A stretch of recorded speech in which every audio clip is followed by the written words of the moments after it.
Welcome to Pilates for Scoliosis. I'm Rika Brixie and I'm going to show you how to use a ball to release tension around your curvy spine.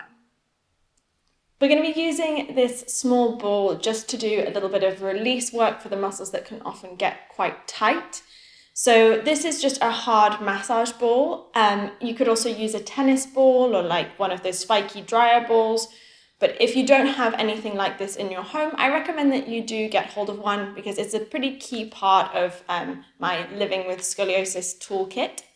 So I find that the areas that can often get quite tight are often the lower back, the space between the ribs and the pelvis, and also the upper back and the spaces between the shoulder blade and the spine. So we're going to be working with those 4 quadrants on both sides.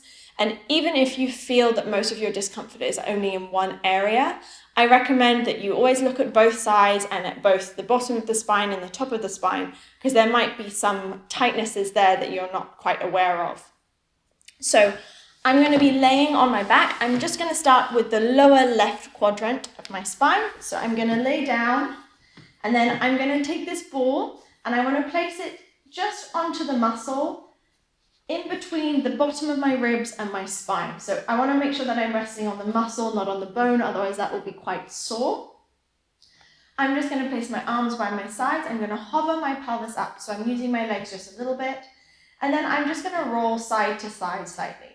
So I can control how much pressure I put down on that ball by using my legs. If I use my legs less, I can allow the ball to press into the muscle more deeply. If I use my legs to hold my body up, it's more of a gentle roll. And then I can use my hand just to move the ball downwards slightly, so I'm just moving down through that muscle.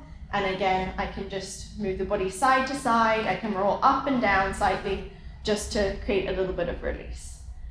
And I want to do that all the way down through that muscle, working my way towards the top of my pelvis. Again, just being careful to roll on the muscle, not the bone. And then if there are any tight spots, you're welcome to go back to those spots and just allow a little bit of release there. Sometimes staying still is also good, just to allow the muscle to release. And then we'll repeat the same on the other side. So I'll take that ball underneath the right hand side, again, between the base of the rib cage and the spine.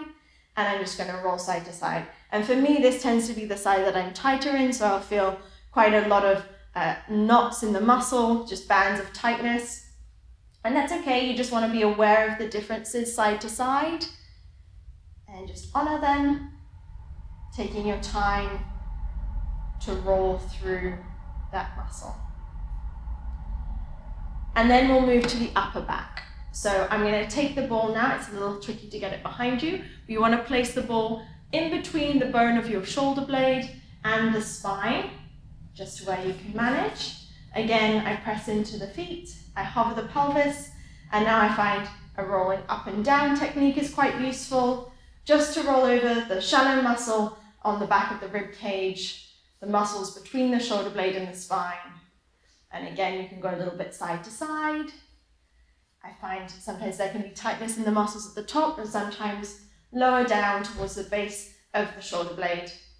So just have a little investigate, see what's tight there. Again, take any extra time where you need it. And then finally on the other side, and just giving yourself a gentle roll, allowing those muscles to release and taking a little bit more time anywhere you need it. So I find doing that release work in all 4 quadrants to be very helpful, just to relieve sometimes that compression and tightness that can develop. See how it works for you. I hope you find it helpful and I hope you have a lovely day.